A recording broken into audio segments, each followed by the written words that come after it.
I'm Jerika. I use she, her. I'm Embers side. I use he, him. I'm Matt. I also use he, him. This is Insight Check, where we delve into the dungeon of your bad decisions to retrieve the treasure of peeps. Wisdom. Oh, I see what you did there. Lint chocolate bunnies. It's Easter time for those who celebrate it. For those who don't, it's cheap chocolate time at the grocery store. And also Egg Day on Animal Crossing. Bunny Day? Yeah. Bunny Day. Okay, so according to the memes, the rabbit man who brings eggs on your island is a bad? I mean, yes, meme-wise, yes, but in reality, I don't think that's true. Is it because you want the contents of those eggs to be different than what they ultimately turn out to be? It's because Tom Nook is a mafia agent and his boss is Blathers, and so he brings Bunny Man to town to do people in, to do a moida. Oh my gosh. Yes. I was just about to say. I don't know Animal Crossing. It's one of the great blind spots in my cultural education, but it is the first time I've seen people talk on social media about commodities the way that my 2 or 3 equities trading friends who work in investment banks discuss their commodities. And yeah, like the turnip market and selling your turnips to other people. It's kind of insidious. It's weird. It's weird. Yeah. I have this friend over on Facebook who works at, he worked at PIMCO, which is short for We Manage Hundreds of Billions of Dollars Co., I guess. Okay. And he'll occasionally post this picture of some stock that he's been like watching for 12 years. And he's finally, I guess, buying it or selling it. I don't know. But he does these cryptic quotes about Taylor Swift because he loves Taylor Swift. And in those quotes, hidden as a puzzle, is his secret trader advice. And I look at that, and then I look at Animal Crossing, and I still like him as a friend, but I am much more interested in Animal Crossing. I'm sorry, you lost me at secret trade advice in Taylor Swift quotes? That's pretty much the whole story. You got it. You're there.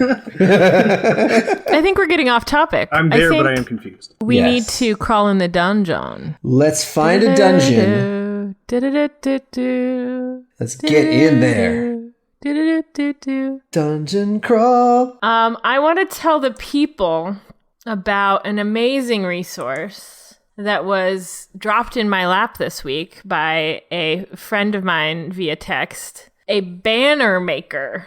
What? To make banners. So it's, a Banner Lord banner editor. And I believe it's connected to some sort of video game in which you can drop this code into the video game and then have a banner. But my friend was asking for banners because they're doing D&D and they wanted like house symbology, which I think is really cool. So this is bannerlord.party/banner.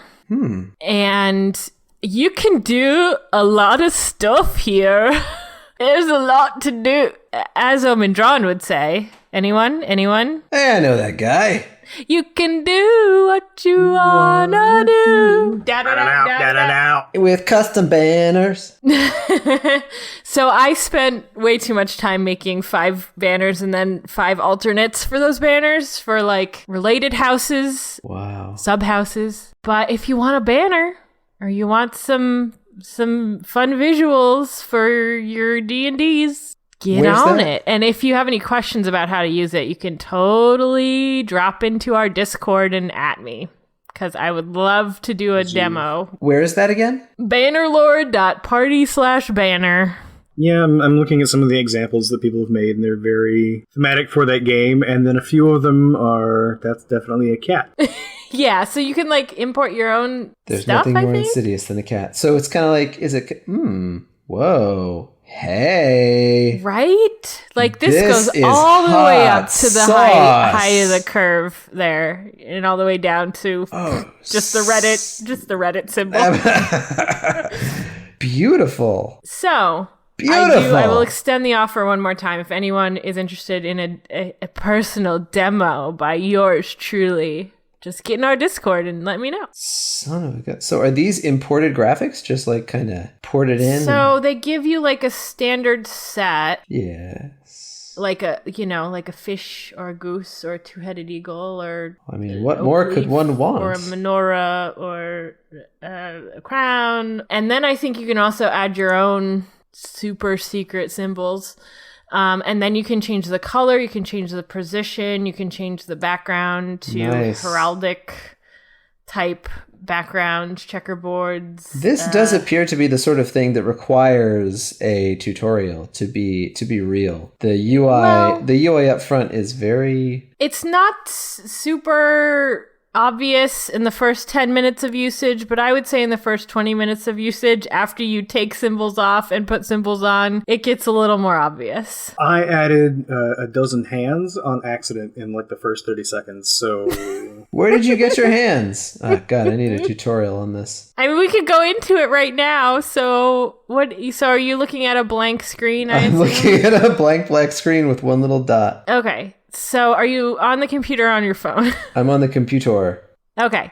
So on the left side, yes, you should see some tools. I just see a bunch of boxes. You should see a sort of 3 boxes. You should see sort of a square, 2 squares, like one square in front of the other, and then a plus sign.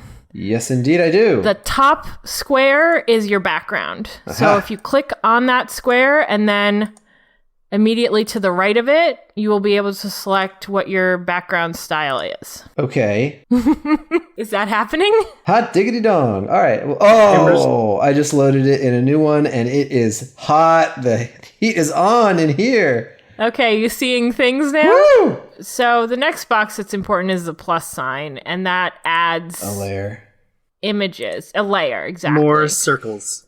So if you then click on whatever layer you want to change, then you click on the big box to the right that is that symbol, you get a choice of other symbols. And then the 2 boxes below is the main color and the outline color. This is really cool. Yes. So I'm a big fan of symbology and symbols and like the history of them in different cultures and throughout civilizations. And so this kind of stuff, banners and tartans, is way up my alley. So I love this kind of stuff. Yeah. Woo! So I have started using all my dice in my dice collection as educational tools for the mini Embers who are now quarantined with me. And so many aspects of normal life have been eschewed away, and I've been inventing mathematics and arithmetic games with dice. And it's actually an incredible hook because the kid in question normally hates worksheets, is quite skilled, but is too lazy to apply himself much. Mm-hmm. So he gets the first few and he's like, whatever, let's go do either hunt for bugs or do an arts and crafts project. All of which is good. Sounds like a kinesthetic learner to me. Yes. And we have made many multi-layer bug hotels out of Amazon boxes and left them out in the wilderness for weeks on end to see what happens. So, I'm not complaining. I'm very lucky. That is good times for me too. I love it. But when math does need to be learned, which is my current heuristic of thinking, the dice game has really helped. So, we roll 2d20 and he has to... No, I'm going to do it. I'm going to do it right now. Okay. Oh, wait. Play along I got 1d20. I got 2d20. Okay, I'm just rolling these. Roll them. I did it. Okay. Now what? Subtract the smaller from the larger. 5. You win. You did it. Yay, I win. But once he saw all these different polyhedral designs and stuff, he was like, oh, what's that one? What's that one? And so now we're setting up a graduating system where if he gets them quickly enough within a lightning round sort of structure, I'll add a die so he can get a D4 on top of those 2d20 and a D6 on top of that and see how far he can go in a 5-minute time span, which is his attention span. The other game that we've been playing, because I want to eventually get him into Magic the Gathering, is this sort of Uno-based game where I don't know how to play Uno. I've never played it before in my life, but for some reason I have an Uno deck. It's fun. I know. There are like these common things that a lot of people that are sort of shared experiences in our generation that I can't relate to because I never did. Like in a lot of movies I've never seen, and I've never played Uno. But I took all the cards, I put the number cards in one pile, and I put all the sort of wild cards where you can it says like +4 or +2, or there are two cards. The other one. Those are power cards, and they go in their own deck. And you start out with 3 power cards, so he can pick 3. He can pick like the +4 card, he can pick a flip card, or he can pick a wild card. And I draw 4 cards from the number deck, so he gets 4 numbers, but they're face down. And so I turn them face up one at a time. And each time you turn the next card face up, you have to subtract that newest card from your number. So your first card establishes what your number is. So let's say first card is a 9, second card is a 4. You subtract 4 from 9, you got 5. So now you have 5 units in your hand, and you're going to flip the next card. So if you've got 5 in hand and you flip a 6, you can't do it because we're going to assume negative numbers don't exist for the 6-year-old. Oh, okay. For now. So he's got to get it to where it will compute and be a positive result. So he gets to use his wild card where he can either flip the 2 cards and now it's 6 minus 5, or he can add 4 to his cards, so now it's 9 minus 5, and so on and so on. And so he's basically problem solving how to get from the first card to the last. That's actually really smart. I think that's a really smart game, and it sounds kind of fun, and it does sound like a lot of problem solving and responding to situations. So I think that's actually really cool. So that's my life now, from now until whenever we are not under the scourge of the Red Death, I guess. Cask of Amontillado? Yes. All those cosplayers with Plague Doctor masks. It's not funny anymore. No, it's still kind of funny. They've got practical masks now, I guess. But if you cross-play it with a Pokemon, that's gold. Oh, like a Plague Doctor mask on Pikachu? Yes! Very cute. Do you think you might move to, like, multiplication at any point? I think so. So he's starting to dabble with the idea of, like, what's 3 times 2 or... Embiggening. Yes. And I might sort of constrain the deck to lower numbers and start to play a little bit of it that way. Like I could see having a special round where we do 1 multiplication, and if he completes that, then he gets a new power card and he starts to like collect power cards in his hand. Which of course for many 6-year-olds, the idea of collecting power that you can wield against your grown-ups is compelling. There are some 6-year-olds in my life, and I would agree. So I'm making lemonade over here. It's a lot of fun. Love it. Ship it. Matt, how are you going to contribute to the continuation of the human race? Embers doing brilliant genius stuff over here. Oh, well, I'm going to talk about a webcomic. So basically the same. Pretty much. The webcomic's called D20 Monkey. It's by Brian Patterson. It's not Brandon Sanderson or James Patterson. No. This is their bastard. This is their bastard child, Brian Patterson. And this is a webcomic he's been working on for over 10 years, I think, at this point. Wow. Yikes. Yeah. Wait, like before he released it, or no. This is 10 years, 3 panels. I don't know, bud. Well, like there have been, just because the way the nature of life is, there are a few gaps here and there, but sure. But like in the past year, he has really gone hard and like stuck to a schedule, and I'm very proud of him as a friend for basically keeping this schedule and just rolling out a good comic. And the general premise is it's a group of friends and their real world and occasionally sometimes fantasy lives. And so it kind of pivots from like that table view to, now we're in the game. It's not a new concept as far as like webcomics go, I don't think, but it might have been in 2010, who knows. But it's very good. Right now, he's doing like a little segment of one of their table games called Shattered Honor, where the heroes have gotten to the end and they're fighting like an aspect of a Sararak, who is just a very spooky, lich man. But this is like his Well, Oh, like so, in you just know, general D&D Acererak, terms. Yeah, Yeah. yeah. Well, it's actually not the Acererak, because this is like in a large automaton-esque kind of monster creature. Essentially, in the context of his homebrew setting, Acererak came here, built a dungeon, started to make a thing, and then left, but did not finish, and just kind of left a dungeon like he do.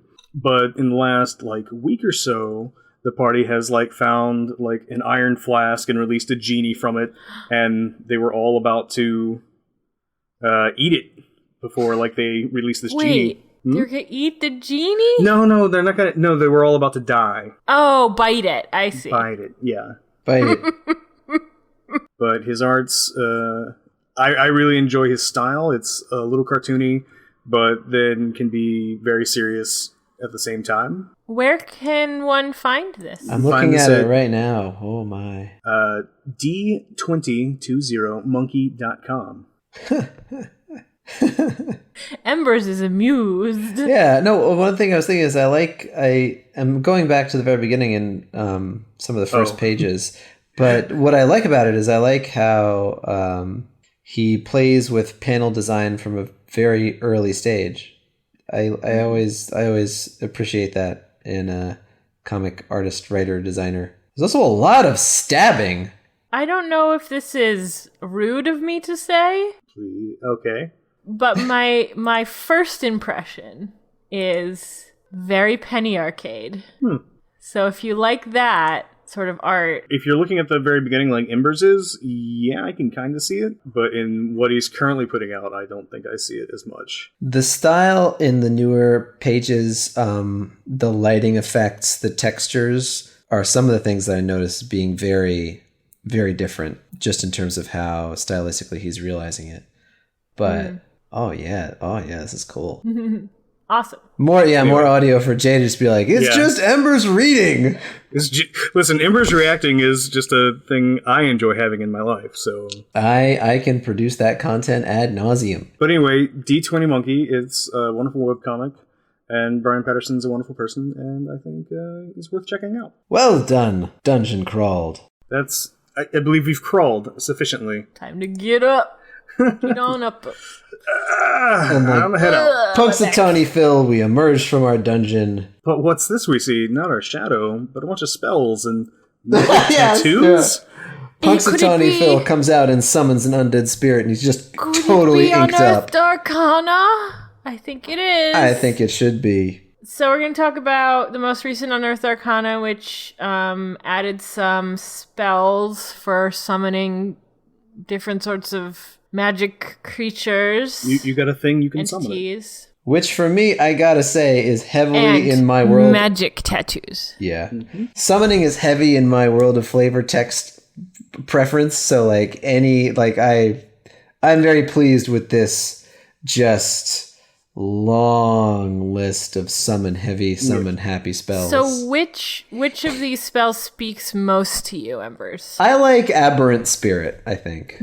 There are 3 in this list that are not summoning spells. For sure. One is just a little level 1 acid spray, which I don't know why isn't on the druid list, which is really how I feel about every spell. Is your soapbox, your druid soapbox? Oh no, we haven't gotten to my druid soapbox in all of this yet. Oh. But we will. All right. Let's see. Otherworldly Form, which makes most of the casters, again, not druids, beefy, gives them extra attack and a host of other resistances and flying. And it's Tensor's floating. It's Tensor's transformation, but it's a 6th level spell. And then, what's the other one? Spirit Shroud, and then I don't know what it does. It's some spooky necromancy nonsense. That's a pretty good assessment. So I gotta say, I like Summon Aberrant Spirit because you get Beholderkin, you get Slod, and you get Starspawn up in here. And that is just, I like that flavor. I like that bizarre far realm jazz. Very good. Love it. Because a lot of this other stuff fits well within, a druidy or a rangery type thing, but the flavor of a druid who summons something totally alien, just give me some of that. So that's my personal favorite here in this Now, list. are flumps aberrations? Yes. Could I summon flumps? You could summon a flump with these stats. Yeah. And say it's a flump. Yeah. The flavor text tells you to choose Beholderkin, Slotty, or Starspawn, but they can't tell you what to do. Who are they? I mean, let's pretend flumps are Beholderkin. I agree. Well said. Well said. But, there's a lot of bestial stuff, and elemental stuff. Well, now to my actual soapbox. All right. Let's go. So right now in my campaign, I'm playing a druid. A Circle of the Shepherd druid, which is nominally thought of as the good at summoning one, right? Well, this seems harmless so far. Keep going. And I've got a level 6 feature, in fact, called Mighty Summoner, in which they get all the things I summon with as it is now with Conjure Beasts and Conjure Fae. Their attacks are Conjure animals and woodland beings? Woodland beings and Conjure Fae. It basically works with any Fae or beast that you summon, but not your elementals. So now you have magic squirrel bites. And then they also get 2 extra hit points per hit die. Hey. Which is cool and all, and it does let you feel like a mighty summoner. But none of these summon spells in this UA work with that feature. What the hell are you talking about? Because none of these creatures have hit dice. So in all of these stat blocks, and they're all uniquely crafted, and then you make choices in them for anybody who's not currently looking at them. And then the hit points are created by... Yes. They don't even have CR ratings. No, well, because it's adjusted by the level of which you cast it. I see. That's a tricky one. Yeah. So wouldn't that sort of dice. lend to hit dice? Like if you cast it at 5th level, maybe they've got 5 hit dice? I mean, that's the good solution I felt like coming up with, but it is not. It's not what the rules say. The draft playtest rules. So when that maybe you when that should feedback, at Jeremy Crawford and tell him how unbelievably Jerika, you know I already have. Done been through it. He did not. And what did he say? He did not reply to my tweet. He sat atop his great throne of calcified corpses of players and playtesters past, cackling madly. They fell into my trap. No, my tweet was just, hey, this doesn't work with the thing with the words mighty and summoner in it. It makes me feel bad. Sad face. You hurt my feelings. Dear Jeremy, please fix. Crying cat emoji. But yeah, like for every one of these fun little summoning things, like you get choices in it, and I think that's really neat because it's just not like a static thing. Yeah. It's very scalar. It's very amorphous to go with the caster, with the player. Like you usually get a choice of like 3 things or so when you're summoning something. Although some of these things, like establishing hit points, it's equal to the undead's con modifier plus your spell casting ability modifier plus the spell's level times 10. The math gets a little convoluted for stuff on the fly. Not too much, but I don't think the 6-year-old could do it. Yet. Soon. Summoning undead spirits and using them against me. And the circle of life will be complete. But I think a lot of them end up being around like CR2-ish in terms of like hit points. 60-ish odd hit points here and there. Yeah. I mean, you could really juice these guys, I guess, and like cast at a super high level. Like the bestial spirit, which is it's the lowest level one, but I think it would be the easiest one to juice and turn into like a 6th level spell. And then so the way they count, most of them count math up for the multi attack is. It's like half the spell's level rounded down, which is weird for a lot of the like odd for the summon spells that are like odd numbered levels. Yeah, totally. Because you're always gonna want to upcast just so that it just so that the math is easier, right? Right. Yeah, get a lot of attacks that way. That's pretty sweet. There's a lot of juicing based on spell level. You're right. I like this. I like the flavor. Jerika, was there one in particular that you enjoyed the most? I mean, I like Bestial, Summon Bestial Spirit. I think it's interesting. Although it's not the... Is it the Fey one? Yes. The Fey spirit is also pretty neat just because there's the... you get to choose between... deceitful, joyful, or furious. And the deceitful one just makes a 5-foot cube of darkness. It gets like a teleport as a bonus action, and then can just fill a square with darkness. I also think it has the best... I think Bestial Spirit might have the best components. Oh, that's right. They all have... Well, let's read it. A feather, a tuft of fur, and fishtail inside a gilded acorn worth at least 200 GP. Wow. Oh, that's right. These things also have some serious components. Uh-huh. A lot of it's... I'm just very familiar with beast features, like flyby pack tactics, multi-attack. So it's cool that they're sort of incorporating those things into the bestial spirit features. I think the coolest might be the undead spirit because you're carrying around a gilded human skull, which is just really metal. Indeed. Oh, is that your gilded human skull? Are you just happy to see me?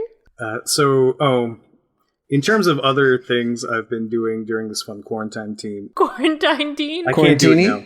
That's the words. Emily and Kumail calls it the weirds. During That's the pretty weirds. good. I've been watching a lot of D&D TikToks. Just Oh, wow. Oh, man. How do you find D&D TikToks? Well, YouTube algorithm said, hey, I bet you'd like these, you nerd. And they were right. I imagine if you just go to YouTube and say, hey, please show me the D&D TikToks. Okay. It will then always show you nothing but D&D TikToks. That sounds What like did you glean? the grist for a top 10 list.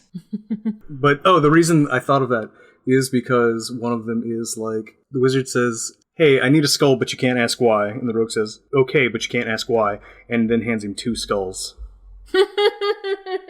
Nice. One for gilding and one for yourself.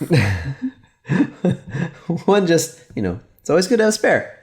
Yeah. But there's more in that Unearthed Arcana than just the long list of summoning power. And we should talk about it. There's a whole other half. Magical tattoos. We got to talk about that magic ink. Yeah. Are either of you Critical Role watchers? I am. No. I'm not caught up, but I have caught up to the corporate tie-in between Critical Role and this Unearthed Arcana. I've followed Critical Role Season 2 through where they all get magical tattoos. Yeah. Yeah. Which they couldn't shut the F up about for like 3 months before they finally got them. And, God help him, I would be the exact same way. Every day I'd sit down at the table and be like, how can I further... That's like everybody who gets a tattoo, right? Right. Yes, exactly. Well said. Once that bug crawls into your skull, it's just, it's all you think about. I actually think this is really interesting. There's something about the tattoos which makes them a little different, I would say, than your actual tattoo. If you stop attuning to it, it goes away. Yeah. And it becomes a needle. Right. And you can just carry the needle around. I think it's really interesting that there's like a physical component to these tattoos and that they're not permanent. It's almost like a subcutaneous implant or something. Like it can come out. Like a microchip that projects an image onto your skin from the inside. I thought that was an interesting way to do it, to say that the actual magic effects itself were the ink, which itself lived in this needle, which itself would disappear when you did the attuning process until you broke your attunement. Yeah. And I thought that was a super interesting way to do it because they had to make it reversible, which is kind of the one thing tattoos are not really good at doing. Exactly. They had to find a way to make it work within the rules as written for magic items. Yeah. But apparently, having like any number of magical tattoos only counts as one of your attunement slots. One attunement, yeah. Yes. And the rarity of the tattoo equates to the area covered by the tattoo, which I thought was really interesting because people often have like really specific places they want to put their tattoo, but this kind of like sort of lays it out for you. Right. It kind of forces your hand a little bit. It is. Well, it kind of puts it in the DM's hands, right? Because it's I believe it says it's like, okay, well, these are thematic to sort of what they do, but the actual look and appearances, vary. Yeah. Well, I'm trying to do the math here because so common, it's like 6 inches, right? Uncommon, it's half a limb or the scalp. So in your mind, one scalp equals half a limb. And, somehow. Right. Just go with it.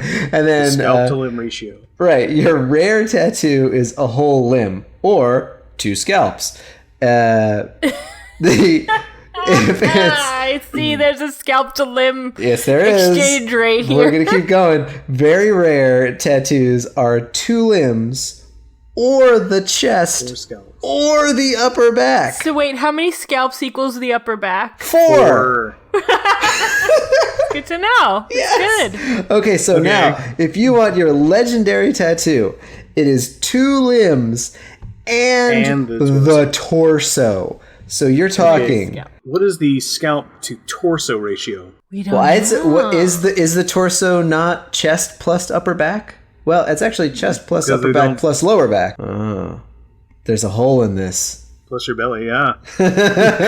Your math falls apart. No, okay, so let's say chest, because you're gonna want to be like, I want my tattoo here and I want it to be legendary, so let's figure out a way to do it. So I am here to solve that problem. If you want a legendary tattoo, you can have chest plus tummy. Yes, you can have chest plus tummy, or tummy and lower back, like a cummerbund, or chest plus upper back. Very popular tattoo. Right, the tattoo cummerbund. There is that like sort of that private zone.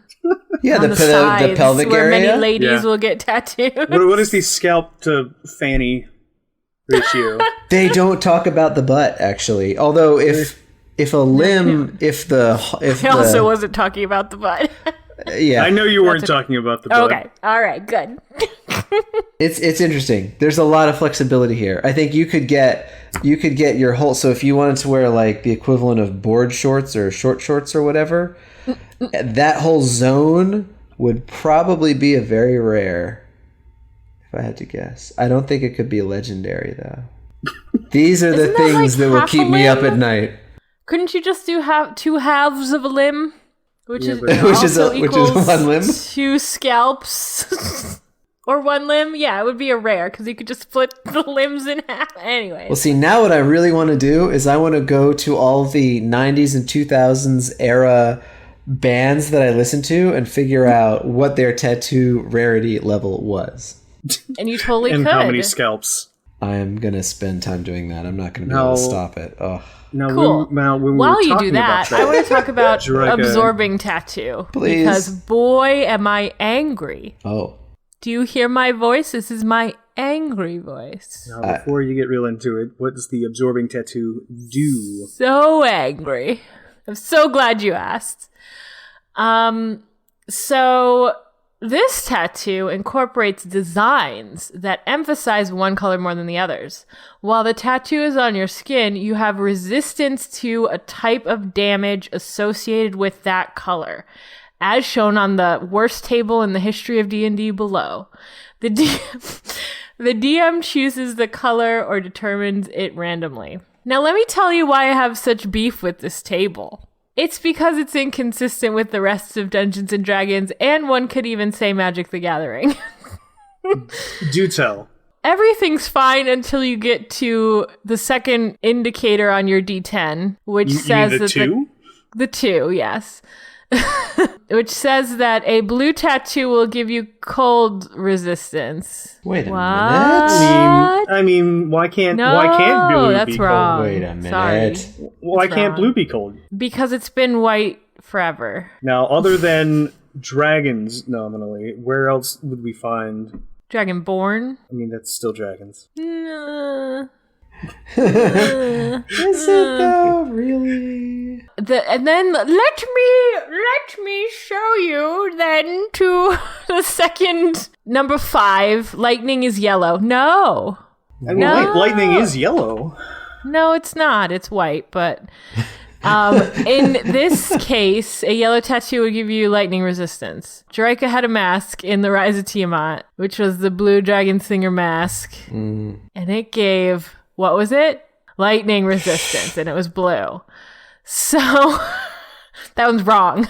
And let me tell you who the usurper is, who the evil bad person is. Bad entity, I don't even know. It's just a word. None other than Force, number 4, which is white. You get resistance to force damage if you have a white tattoo. I always thought Force would be... Oh, go ahead. Now, why didn't they just make Force yellow and leave the other 2 alone?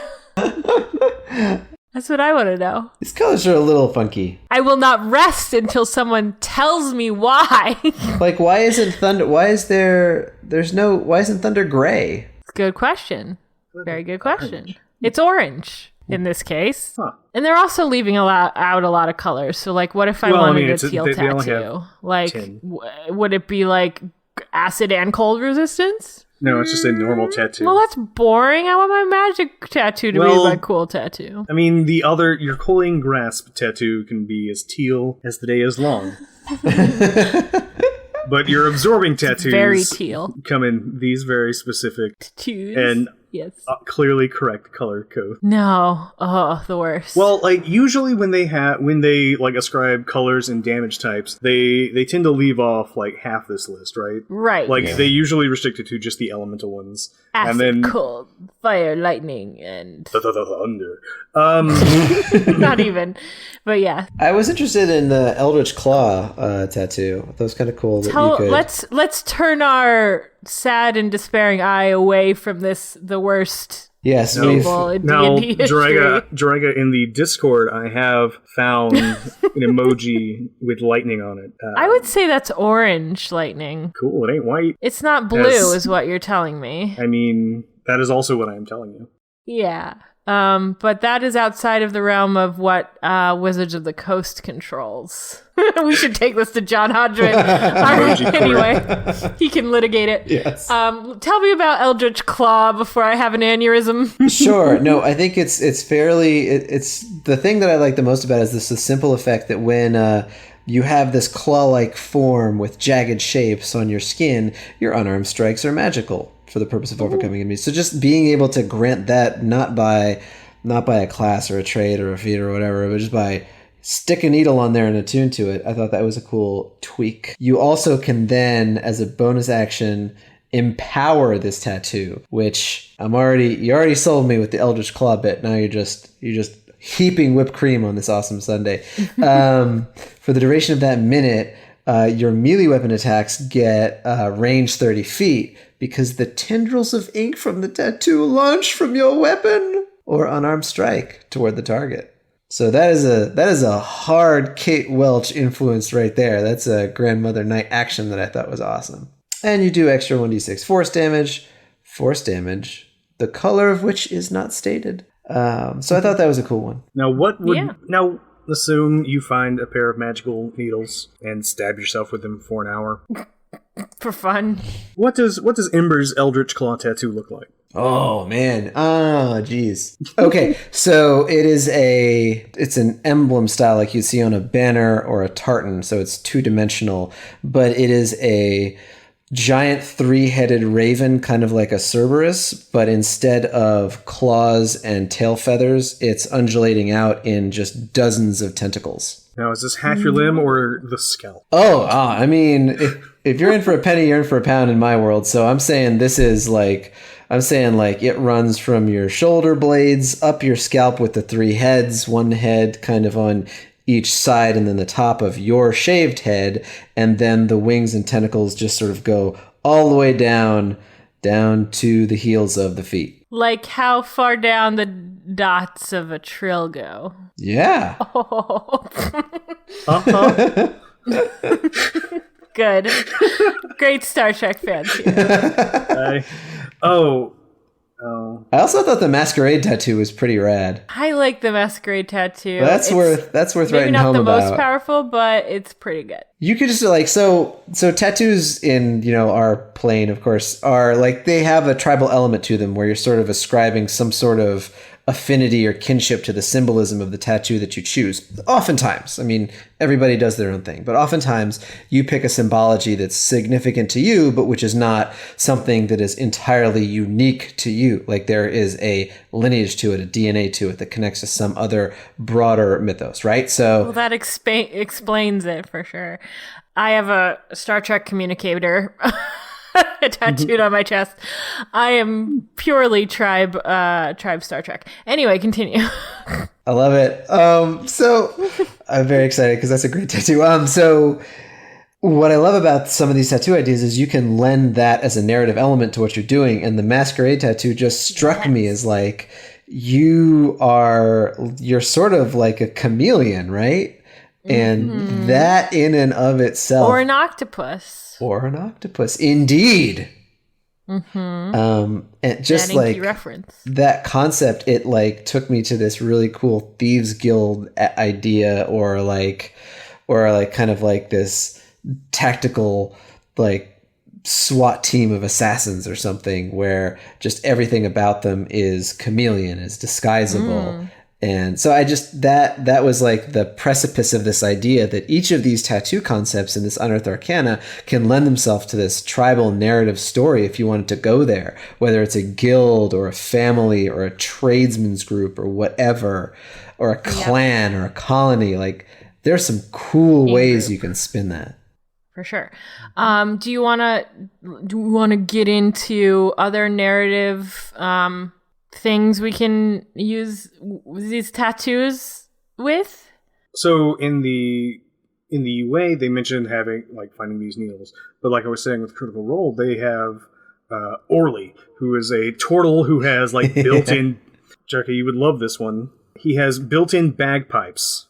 Love it. Into his body, and he also works his needle by like re-rigging some of the piping on it to run the magical needle he uses to get like the tattoos. Like a bellows kind of thing. Yeah. It's very cool. That's a great character. So like another question is, who gives you the tattoo, right? Yeah. Like that's a big question. Like, yes, you can give it to yourself. Like you can find magical needles or whatever, but also the idea that there is this arcane tattooist. Yeah. I actually, that's my new like goal in life, to be an arcane tattooist. Yeah, I like when this came out, I was trying to figure out ways to make this my character, even though that's not who they are remotely. Like, oh man, I don't really like, because like none of these really like speak to my character. Like none of these would be great additions to my fun Dragonborn Druid, but like, what about all of them? Yeah, but like, Can I offer you 2 scalps and 2 limbs? It's like, oh man, I would really like to be able to give some of these to the other players. Oh yeah, for sure. Right, like, like we have one who's like a monk, and I was like, oh man, these Eldritch Claw things would be great. And then we have like our Ooze plays a turtle, who, by the way, since we didn't mention it earlier, shame on Ooze for not coming and talking about tattoos today. Do you know what I said? This is what I said. Because we're getting into it. We invited him out. I deleted the ask to have him on, and I said, hey, Ooze, you're the best. Just wanted to remind you. And we had a lovely little back and forth. And so I don't care if he didn't come. I turned it into a good moment. Because you didn't actually ask him. No, he didn't. He didn't recognize the ask in time, so it was okay. So we but then you came and told us to make a point of dumping on Ooze at some point for not coming when you didn't actually ask him. How could he not know? Come back and be like, damn it, I let them down. This is a series of traps, and I think we've all fallen into it. Gosh, read a room, Ooze. Jeez. I still like you. Oh, man. Anyway, like, Ooze is one of the other players, and, like, he's always complaining about, like, falling down or not doing enough damage when he does play a fighter and did, like, 90 damage in, like, a turn. So, you know. And then complained about it? Yeah, well, he has in the past, because, like, this is the first time he's ever actually gotten to do a whole bunch of damage, because he usually just falls down. Oh, no. But he's usually whining about how he doesn't have magic, or can't do the cool things that the spellcasters can do. But, you know, then he almost, like, one-shots a hag, so... But, you know, like, being able to, like, find things that would, like, match him out of all these cool tattoos. Also, how would you tattoo a turtle? Like, it would just be, like, paint the shell, right?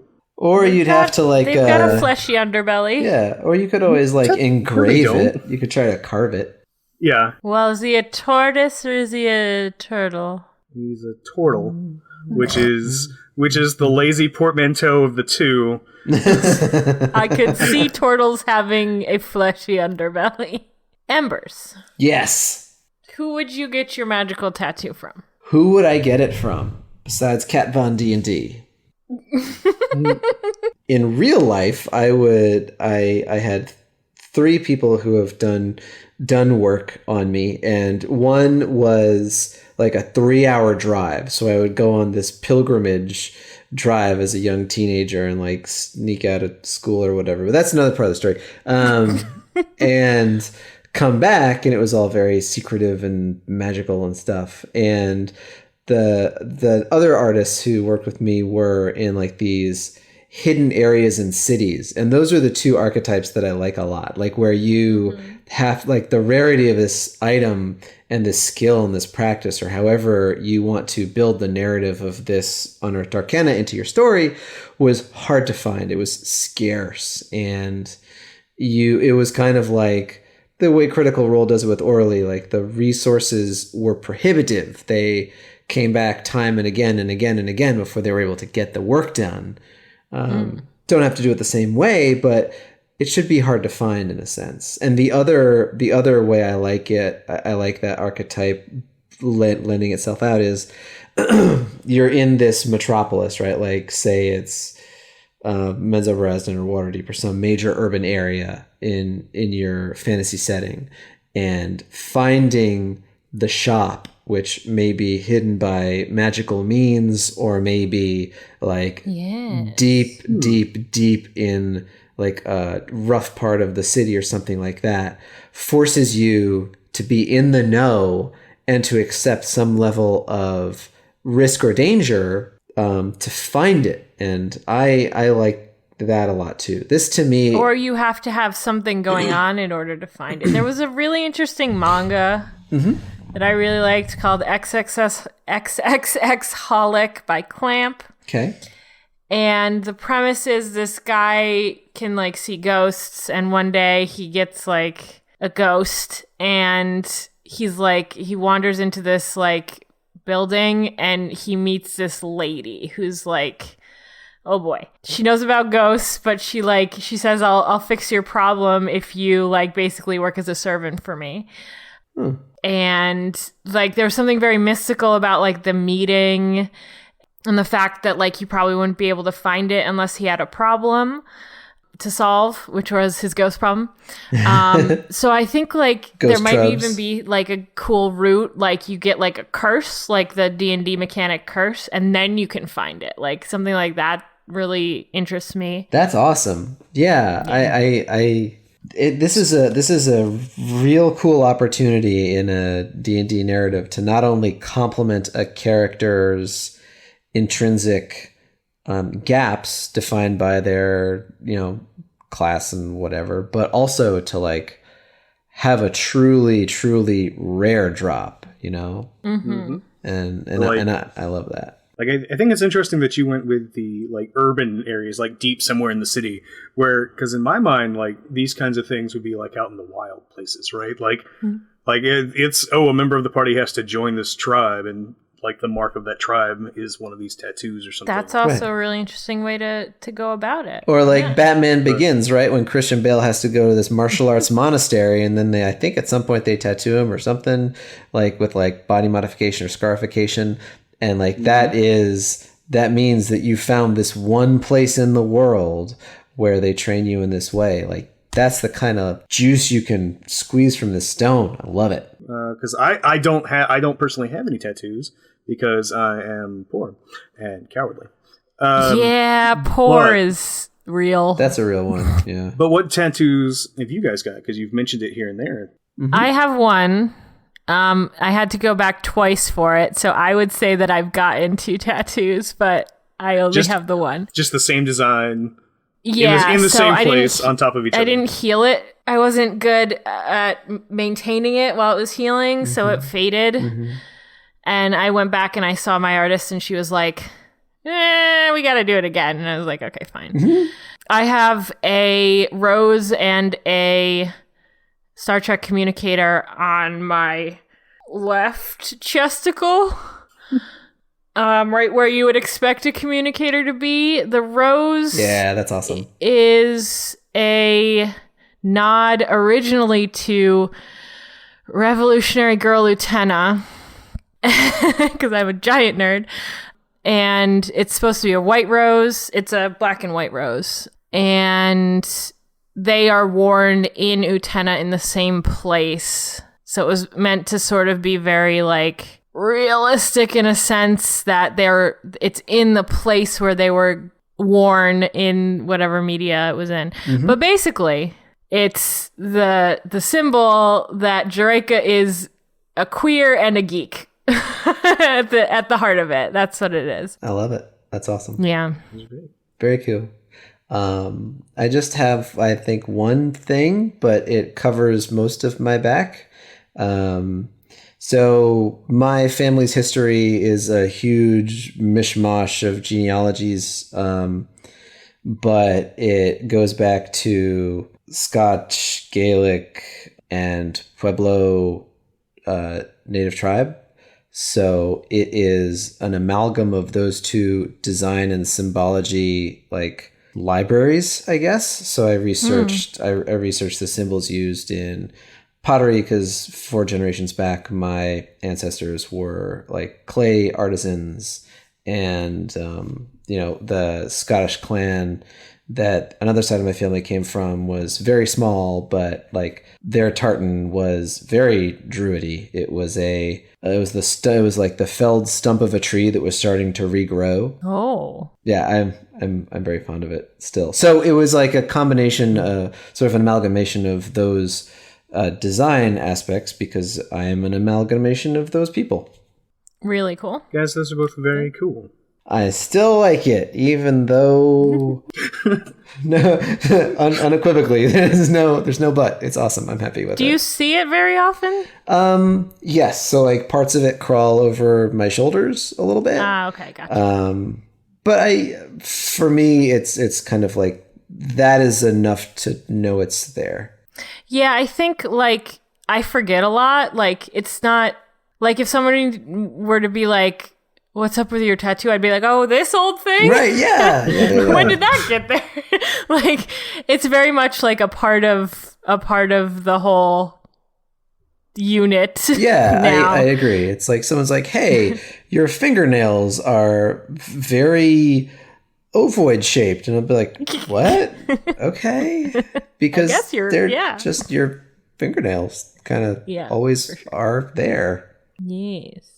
That's my deep thought for the day. Appreciate your fingernails. Well, this has been another episode of Inside Check. Very deep. I would say perhaps our deepest episode yet. I'd like to thank all the people, including Embers Tide, Matt Will Jackson, it's me, you, the listener, Burnham, who did our arts, with 3 M's. And yes, and their commissions are open, I believe, and Vince Vept, who did our musics, called Never Stand Alone. Please rate us on social media. Nope. You could try. I mean, please do it. Please give us your best attempt. Tweet at us, with some number of stars. iTunes, no other and other commentary. podcast places. Just a random number of star emoji. 3 stars. Oh, man. Yeah, and please, and thank you. We hope you come again next time, answering your cues from our collective A's. This was Inside Check.